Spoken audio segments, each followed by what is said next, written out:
কাঁকড়া ধরতে খাই।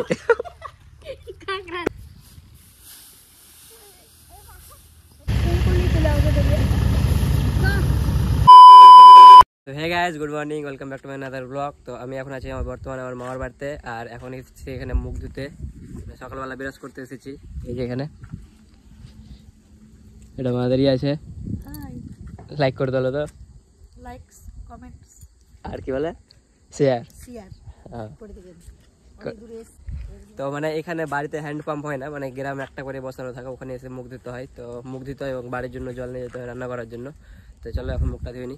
দিদিও চলে আসলো। তুমি কি করতে আসলে এখানে?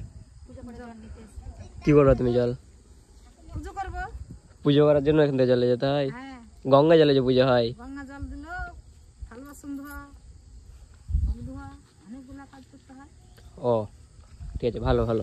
শ্রীকৃষ্ণ তোমাকে অনেক আশীর্বাদ দিবে। তখন চলে আসলাম বাড়ি, মুখ ধোয়া কমপ্লিট করে। লাগুক না শুধু, তো দিদা তো তারবে, আমাকে তারবে,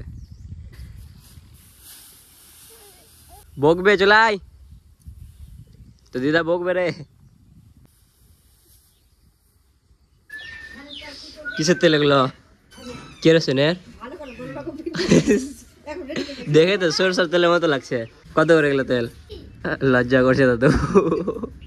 800 টাকা কিলো, 200 টাকা পোয়া, 80 টাকা শো। এ তেলে কি হয়? এ তেলে এত দাম কেন? মাখানো হয়, ছোট ছোট বাচ্চাকে মাখানো হয়। তো ওই তেলের দাম কেন? তো এটা ঘানির তেল, গরু দিয়ে ভাঙানো। 4-5 কেজি সরষেতে 5 ঘন্টা লাগে, ঘড়ি ঘন্টা ধরে। ওটার জন্য এত দাম। অত জন্য অত দাম। তো এখন আমি চলে আসলাম ঘানির কাছে। তো এই যে দেখো ঘানি, এটাকে বলছে, দেখো এটা ঘানি। এই যে এখানে সর্ষে দেওয়া আছে, এই যে এগুলো খোল হয় না, আর এই যে এখানে তেলটা পড়ছে।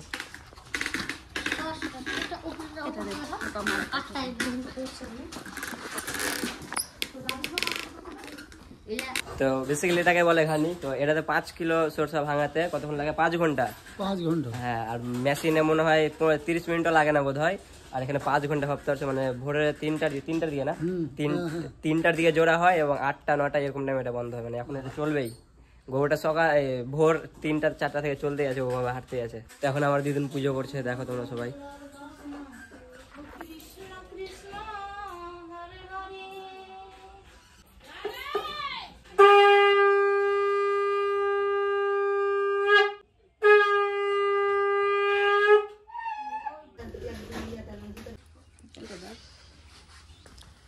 এখন পেনেছি প্রসাদ, পুজোর প্রসাদ খেয়ে নি।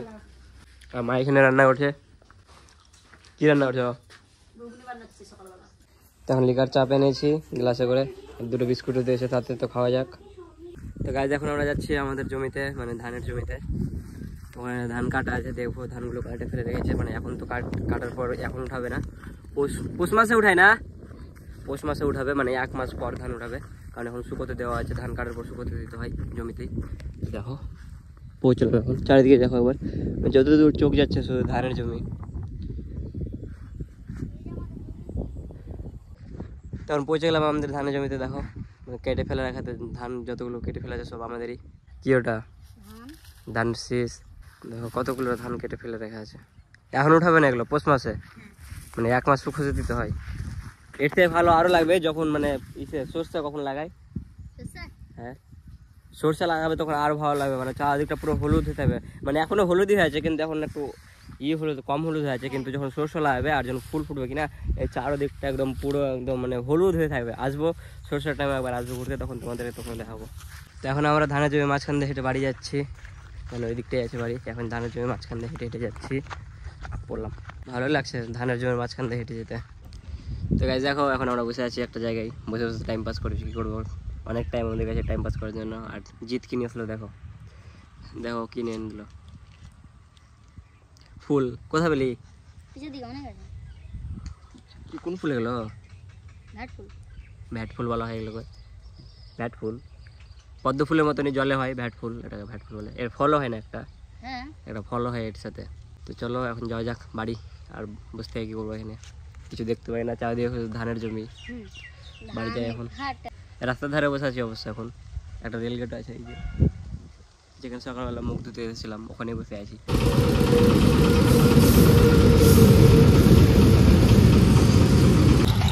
তো গাইস দেখো এখানে হারভেস্টারে ধান কাটা হচ্ছে।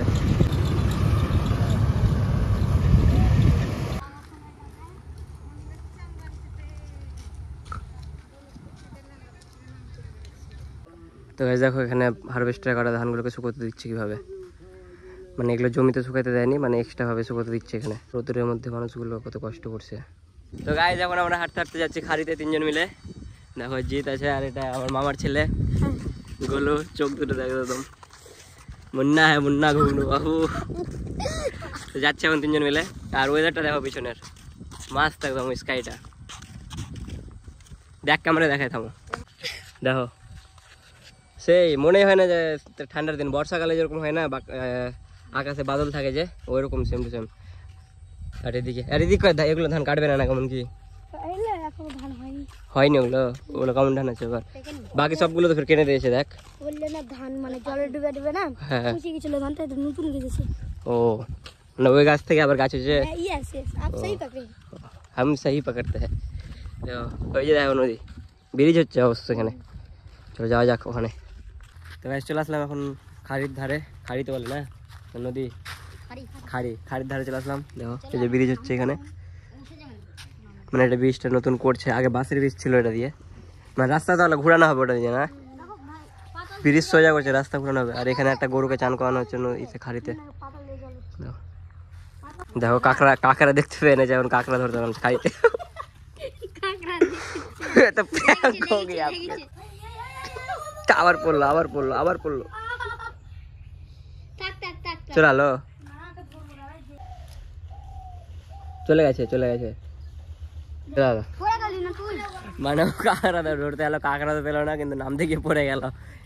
এ তো आपके साथ ये प्रैंक हो गया, पोपट हो गया आपके साथ। देखो আবার জুতা আটকে গেছে ওর,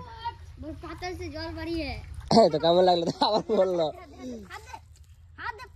হ্যাঁ বলো তোমার কেমন লাগলো অনুভবটা, বলো তোমার পড়ার পর। বলো কিছু তো বলো। ও লজ্জা লেগে গেছে গাছ পড়ার পর। আর যাবি কাঁকড়া ধরতে, আর যাবি কাঁকড়াটা তোকে অভিশাপ দিল, কিন্তু ওখান থেকে ওই গাল দিচ্ছিল যে আয় না শুধু তুই। সিরিয়াসলি কাঁকড়াটা তোকে অভিশাপ দিল। হ্যাঁ দেখো আমার এখানে ও ইসে নেমেছে, জলের মধ্যে নেমেছে ফুল নিয়ে আনতে। ওখানে আবার পড়লো তাও শান্তি হয়নি ওর, মানে ওইখানে একবার পড়লো তাও ওর শান্তি হয়নি, আবার এখানে ফুল নিয়ে আনতে নেমেছে। দেখো কি কই ভ্যাট দূর গিয়েছে ফুল নিয়ে আনতে। দেখো নিয়ে চলে আসলো, দিবি তো তোর গার্লফ্রেন্ড কে আমার নাম করে নিয়েছে। দেখো গাইস ফুলগুলো কিন্তু দারুণ, কি ফুল আছে তুই একটা নাম জানি না, ভ্যাট ফুল বলে, যেটা সকালে একটু আগে আমি ইয়ে দিয়েছিল। আর নীলটার নাম জানি না আমি, দুটোই দারুণ। দেখো এবারে তো আরো দারুণ লাগছে। কি কোনটা কি তুই এটা দিয়েছিল, এটা ভ্যাট ফুল, আর এটা কি তুই জানিস না, তুই জানি আনতে গেছিলি কোথায়? ঘর মে চলো গাইস বাড়ি চলো, বাড়ি যেতে হবে এখন, চলো सीधा चलो घर में। হ্যাঁ এখানে মেশিন আর ধান ভাঙা হচ্ছে। দেখো মানে রাস্তাতে যেতে দেখছি এক জায়গায় ধান ভাঙানো হচ্ছে মেশিন দিয়ে, মানে মেশিন দিয়ে কীভাবে ধান ভাঙা হয়। দেখো মানে যেগুলো হাতে ভাঙা কাটা ছিল না ধানগুলো জমিতে, ওগুলোকে এখানে মেশিনে ভাঙা হচ্ছে আবার। না ভাঙার পরে যেরকম জোগাড় করে দিতে আগে। তো গাইস এখন আমরা বাড়ি যাচ্ছি আমার দিদাকে ছেড়ে। তো আমার দিদা এখন কাঁদবে। আচ্ছা হাই করো, লাইক শেয়ার কমেন্ট করতে হলো, লাইক করতে হলো লাইক। তো তুমি তো অত দূর থেকে এসেছি, তোমার সাথে দেখা করে গেলাম, তোমার কেমন লাগছে? ভালো লাগছে। তো এখন তুমি কাঁদবে না, আমরা তোমাদেরকে ছেড়ে যাচ্ছি। তো একটা দুঃখ দেখাইবে মানুষ যে অত দূর থেকে এসে।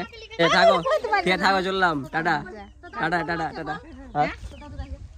দাদু আছে এখানে পড়তে বেড়াতে চলে এসো। তোমার কেমন লাগছে? মানে কালকে আমি তোমাকে জানালাম আমার আজকে বাড়ি চলে যাচ্ছি, তো ভালো লাগলো না? একদিন এসে আবার আসবো, পরে আসবো। পরীক্ষাটা দিয়ে দিই আমি, উচ্চ মাধ্যমিকটা কমপ্লিট করিনি, উচ্চ মাধ্যমিকটা আমি দিয়ে দিই, আবার থাকবো। ঠিক আছে, লাইক করতে বললাম সবাইকে একটু।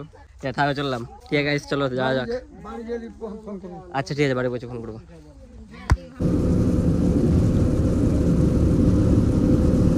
দীর্ঘক্ষণ যাত্রা করে বাড়ি বসেছিলাম, আর বাড়ি আসার মধ্যে দেখো মা চা করে দিয়ে দিচ্ছে, কারণ মাথা ব্যথা করছে অনেক, বাসা আসলাম তার জন্য মাথা ব্যথা করেছে, তো বললাম চা করতে, মা চা করে দিল। আর ওর পিসিটা অন করে নিয়েছে এই যে, কারণ আজকে ব্লগটা এডিট করতে হবে, আবার কালকে সকালে আপলোডও করতে হবে।